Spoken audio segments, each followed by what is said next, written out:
Hello everyone, welcome to commerce spirit the CS. इस video में हम डिस्कस करने वाले हैं बिजनेस ऑर्गेनाइजेशन यानी कि व्यावसायिक संगठन के एमसीक्यूज़ को। ये पार्ट 2 है। इसके पहले 40 क्वेश्चंस डिस्कस हो चुके हैं। अगर आपने उसको नहीं देखा होगा तो पहले उसको देख लीजिएगा। क्वेश्चन नंबर 41 से स्टार्ट करेंगे। Which type of business entity is best suited for large scale operation requiring substantial capital? कौन सा व्यवसाय संगठन के बड़े पैमाने पर संचालन जिसमें बड़ी पूंजी की आवश्यकता हो सबके लिए उपयुक्त होता है? सोल प्रोप्राइटरशिप, पार्टनरशिप और कॉरपोरेशन, और एक ऑप्शन है आपका कोऑपरेटिव सोसाइटीज़। तो यहाँ पे बात किसकी हुई है? ऐसा संगठन जो बड़े पैमाने पर संचालन करता है और जिसमें बड़ी पूंजी की आवश्यकता होती है। तो ये क्या होता है? कोऑपरेशन यानी कि निगम की, जिसमें कई सारे लोग मिलते हैं, शेयर्स के माध्यम से पैसे लगाते हैं। Next question number 42। The members of cooperative society are called. सहकारी समिति के सदस्यों को क्या कहा जाता है? तो उन्हें मेंबर्स कहा जाता है, सदस्य कहते हैं। जो कोऑपरेशन में जो कंपनी के सदस्य होते हैं उन्हें शेयर होल्डर बोलते हैं या स्टेक होल्डर बोलते हैं, हितधारक बोलते हैं। और पार्टनरशिप फर्म में जो पार्टनर्स होते हैं उन्हें पार्टनर्स बोला जाता है। क्वेश्चन नंबर 43 है। Which of the following is an internal factor affecting an business organisation? निम्नलिखित में से कौन सा कारक एक व्यवसाय संगठन को प्रभावित करने वाला आंतरिक कारक है? तो एक कोई भी बिजनेस के अंदर दो तरीके के फैक्टर्स अफेक्ट करने वाले होते हैं। एक होता है आपका इंटरनल, जो कंपनी के अंदर के फैक्टर्स होते हैं, और कुछ फैक्टर्स ऐसे होते हैं जो कंपनी को बाहर तरफ से प्रभावित करते हैं। तो जैसे पॉलिटिकल इन्वायरमेंट, कंपनी के अंदर तो कोई पॉलिटिक्स नहीं होती है। पॉलिटिकल इन्वायरमेंट हमेशा किससे होता है? सरकार बाहर से ऑपरेट करती है। तो ये पॉलिटिकल इन्वायरमेंट किसका पार्ट हो जाएगा? बाह्य कारक हो जाएगा। टेक्नोलॉजी भी कहीं ना कहीं बाहर से ही आती है। और इकोनॉमिक कंडीशन भी क्या होते हैं? आर्थिक परिस्थितियाँ, ये भी बाहर से होती हैं। लेकिन जो ऑर्गेनाइजेशनल स्ट्रक्चर होते हैं यानी कि संगठन की जो संरचना होती है वो संगठन को प्रभावित करने वाले एक आंतरिक कारक होती है। नेक्स्ट है आपका question number 44। Which type of environment includes competitors, customers and suppliers? कौन सा वातावरण प्रतिस्पर्धियों, ग्राहकों और आपूर्तिकर्ताओं को शामिल करता है? तो ये होता है माइक्रो इन्वायरमेंट, सूक्ष्म वातावरण।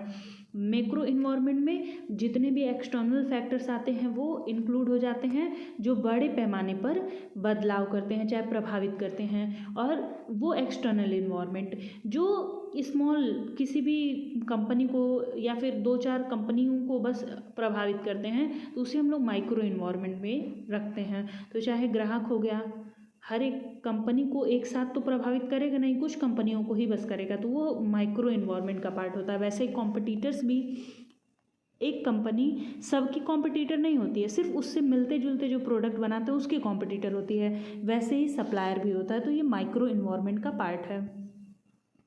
नेक्स्ट है question number 45। The term SWOT analysis refers to. SWOT विश्लेषण का शब्द का तात्पर्य क्या है?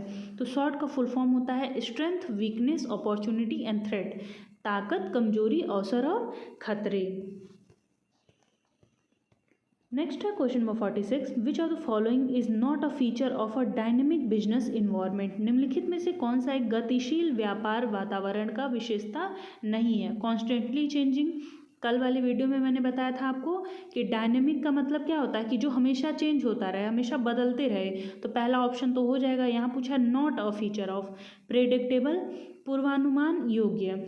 कभी भी इन्वायरमेंट को यानी कि जो तत्व हमें प्रभावित करने वाले हैं उसके बारे में हम लोग प्रेडिक्ट नहीं कर सकते हैं कि कल को कौन सा फैक्टर प्रभावित करेगा। तो यहाँ आपके क्वेश्चन में पूछा not a feature of dynamic business environment, हमेशा बदलता रहेगा, तो आप किस तरीके से उसको पूर्वानुमान पहले से ही लगा सकते हैं? तो ऑप्शन नंबर बी करेक्ट हो जाएगा, क्योंकि ये नॉट प्रेडिक्टेबल होता है, अनसर्टेन होता है, अनिश्चित होता है। जाहिर सी बात है, इन्फ्लुएंस्ड बाई एक्सटर्नल फैक्टर, बाहरी तत्वों से प्रभावित होता है। तो ये हमेशा क्या रहेगा? नॉट प्रेडिक्टेबल रहेगा, प्रेडिक्टेबल नहीं रहेगा। तो ऑप्शन नंबर बी करेक्ट हो जाएगा। क्वेश्चन नंबर 47 है। Which economic system allows both private and public ownership of resources? कौन सा आर्थिक प्रणाली संसाधनों की निजी और सार्वजनिक दोनों प्रकार के स्वामित्व की अनुमति देता है? तो देखिए, इकोनॉमिक सिस्टम में आपके 3 तरीके के इकोनॉमिक सिस्टम मेनली देखे जाते हैं। कैपिटलिज्म होता है, सोशलिज्म होता है और एक मिक्स्ड इकोनॉमी होती है। जो इंडियन इकोनॉमी है, एग्जाम्पल में आपके क्वेश्चन में ये भी पूछ सकता है कि इंडियन इकोनॉमी किस तरीके की इकोनॉमी है, तो वो मिक्स्ड इकोनॉमी है, मिश्रित अर्थव्यवस्था, ऐसी अर्थव्यवस्था जहाँ पे प्राइवेट कंपनी भी काम कर रही है और पब्लिक कंपनी भी काम कर रही है, तो उसे हम लोग बोलते हैं मिक्स्ड इकोनॉमी। कैपिटलिज्म का मतलब होता है कि सिर्फ प्राइवेट ओनर है, जिनके पास पैसा है, कंपनी अपनी बना करके चला रहे हैं। और सोशलिज्म का मतलब ये होता है कि पब्लिक कंपनी है, वो सोसाइटी के वेलफेयर के लिए बनाई गई है, जो कि गवर्नमेंट के कंट्रोल में है। तो ऑप्शन नंबर सी इसका करेक्ट हो जाएगा। नेक्स्ट है आपका question number 48, what is the primary objective of evaluating a business organisation. व्यावसायिक संगठन का मूल्यांकन करने का मुख्य उद्देश्य क्या होता है। तो किसी भी बिजनेस ऑर्गेनाइजेशन का इवैल्यूएशन इसलिए किया जाता है ताकि उसके स्ट्रेंथ एंड वीकनेसेस, उसको कौन कौन सी ताकतें उपलब्ध हैं और उसके साथ साथ उसको किस तरीके के वीकनेसेस फील करने पड़ते हैं, फेस करने पड़ते हैं, वो चीज़ देखने के लिए बिजनेस ऑर्गेनाइजेशन का इवैल्यूएशन किया जाता है। तो ऑप्शन नंबर बी करेक्ट हो जाएगा। क्वेश्चन नंबर 49 है, which of the following is not a factor in business evaluation. निम्नलिखित में से कौन सा व्यवसाय मूल्यांकन का कारक नहीं है। कारक होने का मतलब क्या है कि कौन कौन से ऐसे फैक्टर हैं जो बिजनेस इवैल्यूएशन में रोल प्ले करते हैं। मार्केटिंग पोजीशन, कंपनी क्या देखती है, स्ट्रेंथ एंड वीकनेस देखती है, यही चीज़ें अभी हम लोग पहले क्वेश्चन में पढ़े हैं। तो मार्केटिंग पोजीशन देखेगी तभी तो उसे पता चलेगा कि स्ट्रेंथ हमारी क्या है, वीकनेसेस हमारी क्या है। फाइनेंशियल परफॉर्मेंस देखेगी तब भी उसे अपना स्ट्रेंथ और वीकनेस पता चलेगा। कस्टमर हमारा सेटिस्फाई हो रहा है कि नहीं सेटिस्फाई हो रहा है, इससे भी कंपनी को अपने स्ट्रेंथ एंड वीकनेस के बारे में पता चलता है। लेकिन एम्प्लॉय की पर्सनल लाइफ से उसे कोई लेना देना नहीं रहता है, सिर्फ एम्प्लॉय दिया रहता कि एम्प्लॉयज़ के वर्किंग इन्वायरमेंट हो गया, चाहे एम्प्लॉयज़ किस तरीके से काम करते हैं, तो वो एक फैक्टर रहता। लेकिन यहाँ पे पूछा कि पर्सनल लाइफ, व्यक्तिगत जीवन का इसका बिजनेस की इवैल्यूएशन में कोई भी रोल नहीं होता है। तो ऑप्शन नंबर बी करेक्ट हो जाएगा आपका। क्वेश्चन नंबर 50 है, बिजनेस इवैल्यूएशन इंक्लूड्स, व्यवसाय मूल्यांकन में सम्मिलित होता है organisational analysis, legal compliance, financial management और ऑल ऑफ द अबव। तो ये तीनों चीज़ें इंक्लूड की जाती हैं, चाहे वो ऑर्गेनाइजेशन का एनालिसिस कर दिया जाए, चाहे कानून का वो अनुपालन कर रहा है कि नहीं कर रहा है ये देखना हो जाए, चाहे उसकी फाइनेंस के मैनेज करने की बात हो, ये सारी चीज़ें इंक्लूड होती हैं। क्वेश्चन नंबर 51 है, commerce is primarily concerned with. ये मैंने कल के वीडियो में आपको बताया था कि कॉमर्स में क्या किया जाता है, buying and selling of goods किया जाता है। तो ये क्या है, exchange of goods and services. Exchange का मतलब क्या होता है कि आदान और प्रदान करना। बाइंग एंड सेलिंग में भी क्या किया जाता है, एक सामान खरीदता है, दूसरा सामान को बेचता है, एक पैसा देता है, दूसरा पैसा लेता है। तो commerce is primarily concerned with, वाणिज्य मुख्य रूप से किससे संबंधित है, exchange of goods and services. Option number A correct हो जाएगा। क्वेश्चन नंबर 52 है, commerce differs from industry as it's deal with. वाणिज्य उद्योग से भिन्न है क्योंकि यह किससे संबंधित है, marketing and distribution, mining and extraction, manufacturing process और एग्रीकल्चरल एक्टिविटीज़। कल की वीडियो अगर ध्यान से देखी होगी तो उसमें मैंने बताया था कि कॉमर्स क्या काम करता है, बाइंग एंड सेलिंग करता है, उसके साथ साथ क्या करता है, एड टू ट्रेड करता है। तो मार्केटिंग और डिस्ट्रीब्यूशन का काम कौन करता है, आपका कॉमर्स करता है। प्रोडक्ट को बनाने का काम कौन करता है, इंडस्ट्री करती है। आई होप आपको समझ में आ गया हो। क्वेश्चन नंबर 53 है, विच इज़ अ की फीचर ऑफ मॉडर्न बिजनेस। आधुनिक व्यवसाय की एक प्रमुख विशेषता क्या है।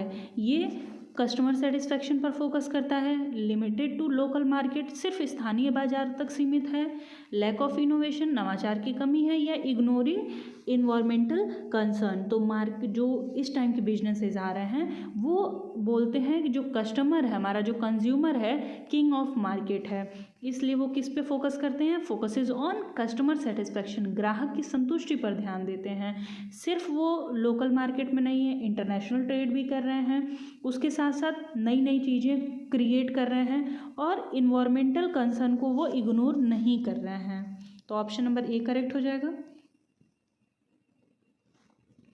क्वेश्चन नंबर 54 है, a significant characteristics of a modern business is. आधुनिक व्यवसाय की एक महत्वपूर्ण विशेषता क्या है? Dependency on technology, ignoring global market, fixed pricing policy and traditional marketing method. तो पारंपरिक विपणन विधियां तो नहीं होंगी क्योंकि मॉडर्न बिजनेस की बात हो रही है। तो जैसे पहले सामान को खरीदा बेचा जाता था वैसे तो अब नहीं हो रहा, अब तो हम लोग इंटरनेट का भी यूज कर रहे हैं, ऑनलाइन बिजनेसेस भी हो रहे हैं। तो एक ऑप्शन तो आपका कट हो गया। दूसरा, कितने सारे डिस्काउंट्स वगैरह हम लोग देख रहे हैं, सेल्स प्रमोशन देख रहे हैं, तो यानी कि फिक्स्ड प्राइसिंग पॉलिसीज तो नहीं है।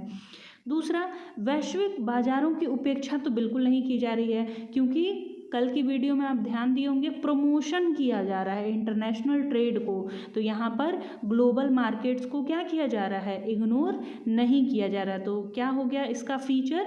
डिपेंडेंसी ऑन टेक्नोलॉजी, प्रौद्योगिकी पर निर्भरता है क्योंकि हम लोग क्या कर रहे हैं, एक तो मॉडर्न टेक्नोलॉजी यूज कर रहे हैं, इनोवेशन कर रहे हैं, जो मार्केटिंग के मेथड्स थे उसमें चेंजेस कर रहे हैं, ग्लोबल हम लोग पहुँच रहे हैं, तो हर जगह टेक्नोलॉजी पर निर्भरता आ रही है। क्वेश्चन नंबर 55 है, मॉडर्न बिजनेस एम्फेसाइजेस, आधुनिक व्यापार किस पर जोर देता है? Innovation and creativity, profit only, ignoring stakeholder और लिमिटेड आउटरीच। तो ये किस पे फोकस करता है? इनोवेशन एंड क्रिएटिविटी पर। कोई भी प्रोडक्ट जितना अच्छा बनेगा, जितना अच्छा उसमें इनोवेट किया जाएगा वो उतना अच्छा चलेगा, कस्टमर को पसंद आएगा। क्वेश्चन नंबर 56 है, सोशल रिस्पॉन्सिबिलिटी रिफर्स टू, सामाजिक उत्तरदायित्व से क्या मतलब है? Obligation toward society, maximising profit, reducing cost और अवॉइडिंग टैक्सेस। तो सामाजिक उत्तरदायित्व का मतलब क्या होता है कि समाज के लिए हमारे कुछ उत्तरदायित्व होते हैं, उसको पूरा करना।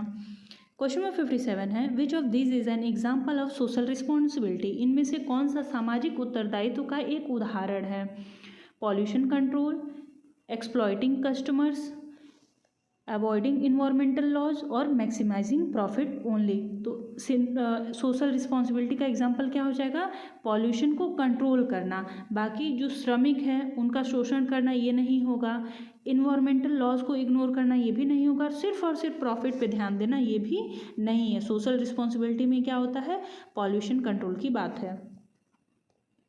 नेक्स्ट है question number 58, social responsibility towards employees includes, कर्मचारियों के प्रति सामाजिक उत्तरदायित्व में क्या रहेगा? प्रोवाइडिंग फेयर वेजेस, ये सही है कि उन्हें उचित पारिश्रमिक देना, जितना उन्होंने काम किया है उसके अकॉर्डिंग उनको पैसे देना। कटिंग बेनिफिट्स, लाभों को कम करना, तो ये तो नहीं होगा। इंक्रीजिंग वर्क आवर्स, काम के घंटे बढ़ा देना, वो जहाँ 8 घंटे काम करते थे 15 घंटे उनसे काम कराना, तो ये भी सोशल वेलफेयर नहीं है। रिड्यूसिंग सेफ्टी मेजर्स, सुरक्षा उपायों को कम करना, ये भी नहीं है कि वो जिस फैक्ट्री में काम कर रहे हैं वहाँ पे उनको ये न रहे कि कभी भी मेरी जान जा सकती है, कभी मुझे कुछ डैमेज हो सकता है, तो ये सारी चीज़ें नहीं होती हैं। लेकिन उसकी जगह पे क्या है? उचित वेतन प्रदान करना, उन्हें अच्छा पारिश्रमिक देना क्या होता है? कंपनी का एम्प्लॉयज़ के टूवर्ड्स सोशल रिस्पॉन्सिबिलिटी होता है। क्वेश्चन नंबर 59 है, which responsibility includes reducing harmful wastage, हानिकारक अपशिष्ट को कम करना किस जिम्मेदारी में शामिल होता है? तो ये किस में इंक्लूड होगा? ये आप क्वेश्चन पढ़ के ही देख सकते हैं कि हार्मफुल वेस्ट को हटाना किस में आएगा? इन्वायरमेंटल रिस्पॉन्सिबिलिटी में आएगा। नेक्स्ट है question number 60, industry refers to, industry का मतलब क्या होता है? Manufacturing and production of activities, selling product and customer, providing transportation services और नॉन ऑफ द अबव। तो इंडस्ट्री का मतलब क्या होता है? प्रोडक्ट को बनाना। तो निर्माण और उत्पादन की गतिविधियां किसमें सम्मिलित होती हैं? इंडस्ट्री में। क्वेश्चन में 61 है, which of the following is the simplest form of business organisation, निम्नलिखित में से कौन सा व्यवसाय संगठन का सबसे सरल रूप है? तो ये क्या है? सोल प्रोप्राइटरशिप, एकल स्वामित्व। एक पर्सन है तो वो जब चाहेगा तब कंपनी को बना लेगा, जब चाहेगा तो कंपनी का विघटन कर लेगा, जब उसे मन करेगा, जिस तरीके का मन करेगा वो डिसीजन लेगा। तो इसलिए सबसे सरल रूप माना जाता है क्योंकि इसका आसानी से निर्माण किया जा सकता है। क्वेश्चन नंबर 62 है, in a sole proprietorship the liability of the owner is, एकल स्वामित्व में स्वामी का देयता कैसा होता है? तो ये अनलिमिटेड होता है। अनलिमिटेड होने का मतलब क्या है कि अगर कंपनी डूब रही होगी तो उसकी पर्सनल प्रॉपर्टी को बेच करके भी उसको वसूला जा सकता है। तो ऑप्शन नंबर बी करेक्ट होगा। क्वेश्चन नंबर 63 है, a partnership firm is formed by, साझेदारी फर्म का गठन किस प्रकार से होता है? एक सिंगल ओनर, पार्टनरशिप का मतलब क्या होता है कि कम से कम 2 लोग रहें, टू और मोर पर्सन, दो या दो से अधिक, तो ऑप्शन नंबर बी करेक्ट हो जाएगा। गवर्नमेंट रूल का कोई मतलब नहीं है और शेयर होल्डर का कोई बात नहीं है। तो साझेदारी फर्म का गठन किस प्रकार से होता है? जब दो या दो से अधिक व्यक्ति सहमत होते हैं। नेक्स्ट है आपका question number 64, the maximum number of partners in a partnership firm. साझेदारी फर्म में भागीदारों की अधिकतम संख्या कितनी होती है? सामान्य व्यवसाय में 20 होगा, 50 होगा सभी में, बैंकिंग व्यवसाय में 10 होगा या बोथ होगा। तो ये क्या होगा आपका? जो जनरल बिजनेस होता है उसमें 20 होता है, जो बैंकिंग बिजनेस होता है वो 10 होता है। तो ऑप्शन नंबर डी करेक्ट हो जाएगा, both A and C. Question number 65 है, which of the following is an artificial person. Artificial person का मतलब क्या है कि वो कोई असली व्यक्ति नहीं है, नेचुरल पर्सन नहीं है, बल्कि कानून के द्वारा उसके अस्तित्व को बनाया गया है। तो सोल प्रोप्राइटरशिप में क्या है? एक पर्सन है, अगर मान लेते हैं वो मर गया तो ये कंपनी भी ख़त्म हो जाएगी। तो यानी कि ये नेचुरल पर्सन हो गया एक तरीके से देखा जाए तो। जॉइंट स्टॉक कंपनी, पार्टनरशिप और कोऑपरेटिव। कोऑपरेटिव में क्या होता है? कई सारे लोग मिल करके इस कंपनी को चलाते, कोऑपरेटिव सोसाइटी को चलाते हैं ताकि एक दूसरे की सहायता कर सकें। अगर वो लोग सहायता एक दूसरे की नहीं करेंगे, छोड़ करके चले जाएंगे, तो वो काम क्या हो जाएगा? आपका जो सोसाइटी है वो ख़त्म हो जाएगी। पार्टनरशिप में भी क्या है? दो या दो से अधिक लोग रहते हैं, पार्टनर्स छोड़ के चले जाएंगे तो बिजनेस का क्या हो जाएगा? अस्तित्व खत्म हो जाएगा। लेकिन जब बात आती है कंपनी की, तो यहाँ पे एक डेफिनेशन होती है, company is a legal entity. ये क्या है? एक आर्टिफिशियल जुडिशियल पर्सन है जिसको कानून बनाता है और कानून ही इसे ख़त्म कर सकता है, लोग इसे ख़त्म नहीं कर सकते हैं। तो कृत्रिम व्यक्ति क्या है? Joint stock company. Question number 66 है, which form of the business organisation has perpetual succession. किस प्रकार के व्यवसाय में निरंतर उत्तराधिकार होता है? सोल प्रोप्राइटरशिप में। अभी आप अगर इसके पहले वाला क्वेश्चन आप अच्छे से समझे होंगे तो ये आप आसानी से कर ले जाएंगे। सोल प्रोप्राइटरशिप में मैंने क्या बताया कि जैसे ए था, मर गया तो ये कंपनी ख़त्म हो गई, तो ये हमेशा निरंतर चलने वाली तो रही नहीं। वही चीज़ पार्टनरशिप के साथ भी है कि पार्टनर्स छोड़ के चले गए तो वो ख़त्म हो गया।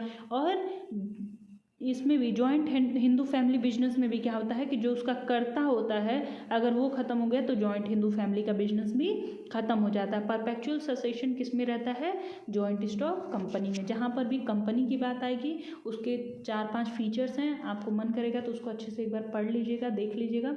लेकिन 2-3 फीचर ऐसे हैं जो हमेशा पूछ देता है, जैसे आर्टिफिशियल पर्सन है, परपेचुअल सक्सेशन है, एक पूछता है कि कॉमन सील होती है, जैसे कोई भी ट्रांजैक्शन करते हैं तो लोग उस पर साइन अपना करते हैं इस तरीके से, तो वो साइन कंपनी किस तरीके से करती है? अपने कॉमन सील के माध्यम से करती है। क्वेश्चन नंबर 67 है, in which type of organization is profit shared based on capital contribution. किस प्रकार के संगठन में लाभ पूंजी के योगदान के आधार पर बांटा जाता है? Sole proprietorship, partnership, cooperative society और गवर्नमेंट कंपनी। तो ये होता है क्या? पार्टनरशिप में। पार्टनरशिप में दो या दो से अधिक लोग मिलते हैं ताकि वो प्रॉफिट को शेयर कर सकें, प्रॉफिट बना करके उसको एक दूसरे से बांट सकें। तो ये हमेशा किस पे होता है? जितना जितना वो पैसा लगाते हैं। तो ऑप्शन नंबर बी करेक्ट हो जाएगा। क्वेश्चन नंबर 68 है, the liability of share holder in a joint stock company is. संयुक्त स्टॉक कंपनी में शेयर धारकों की देयता किस पे होती है? जितना उन्होंने शेयर होल्ड किए रहते हैं, जितना उनके पास शेयर रहता है उसके मूल्य तक सीमित रहती है। असीमित किस में रहेगी? कोई भी जब कंपनी की बात करेंगे तो वहाँ पे लाइबिलिटी क्या रहती है? सीमित रहती है, लिमिटेड रहती है। लेकिन अगर बात बोल देता है आपको कि पार्टनर्स हैं, तो पार्टनर्स में जो लाइबिलिटी होती है वो अनलिमिटेड रहती है, सोल प्रोप्राइटरशिप में अनलिमिटेड रहती है। क्वेश्चन नंबर 69 है, अ cooperative society works on the principle of. सहकारी समिति किस सिद्धांत पर काम करती है? तो ये काम करती है वन मैन वन वोट। एक व्यक्ति है तो एक वोट देगा, चाहे उसने कितना भी पैसा डाला हो कोऑपरेटिव सोसाइटी में। क्वेश्चन नंबर 70 है, joint Hindu family business is governed bye. संयुक्त हिंदू परिवार के व्यवसाय को कौन शासित करता है या कौन उसको चलाता है? तो उसे हम लोग बोलते हैं हिंदू सक्सेशन एक्ट, हिंदू उत्तराधिकार अधिनियम। और जो पर्सन उसको चलाता है उसे हम लोग बोलते हैं कर्ता। क्वेश्चन नंबर 71 है, the head of joint Hindu family business is called. संयुक्त हिंदू परिवार व्यवसाय के मुखिया को क्या कहते हैं? तो अभी मैंने बताया इसे कर्ता कहते हैं हम। क्वेश्चन नंबर 72 है the minimum number of members required to start a cooperative society. सहकारी समिति को शुरू करने के लिए कम से कम कितने लोगों की आवश्यकता होती है? तो कम से कम 10 लोग चाहिए होते हैं। क्वेश्चन नंबर 73 है public company must have a minimum of dash director. कम से कम सार्वजनिक कंपनी में कितने निदेशक होने चाहिए? तो ये है 3। मैंने फर्स्ट पार्ट में आपसे एक क्वेश्चन पूछा था कि पब्लिक कंपनी में कम से कम कितने मेंबर्स होने चाहिए, यहाँ डायरेक्टर्स की बात हुई है। तो मैंने आपको बोला था कि कमेंट करके बताइएगा, जितने लोग वीडियो देखेंगे उसमें आप कमेंट करिएगा कि पब्लिक कंपनी में कम से कम कितने मेंबर्स चाहिए होते हैं उसको इस्टेब्लिश करने के लिए, और प्राइवेट कंपनी के लिए कितने चाहिए? तो वो 2 चाहिए। क्वेश्चन नंबर 74 है private company must have at least. एक निजी कंपनी में कम से कम कितने सदस्य होने चाहिए? 2 मेंबर्स, 2 मेंबर होने चाहिए कम से कम। नेक्स्ट है question number 75 the first step in establishing a new business. किसी भी व्यवसाय को स्थापित करने के लिए सबसे पहला कदम क्या होता है? Choosing the form of organisation, market analysis, financial planning और डिसाइडिंग द लोकेशन। तो कोई भी बिजनेस आप इस्टेब्लिश करना चाहते हो तो मन में क्या चलता है? कोई आइडिया आता है। वो आइडिया किस प्रकार से आता है? जब आप व्यवसाय को अच्छे से, बाजार को अच्छे से समझते हैं, जब बाजार का विश्लेषण करते हैं, आपको पता चलता है कि अच्छा डिमांड इस प्रोडक्ट की ज़्यादा है, कौन सी सर्विस की प्रोडक्ट ज़्यादा इस टाइम चल रही है, मार्केट में ट्रेंड कैसा है, उसके हिसाब से बिजनेस बनाया जाता है। तो ऑप्शन नंबर बी करेक्ट हो जाएगा। क्वेश्चन नंबर 76 है which are the following factors is crucial for deciding the location of a new business. नए व्यवसाय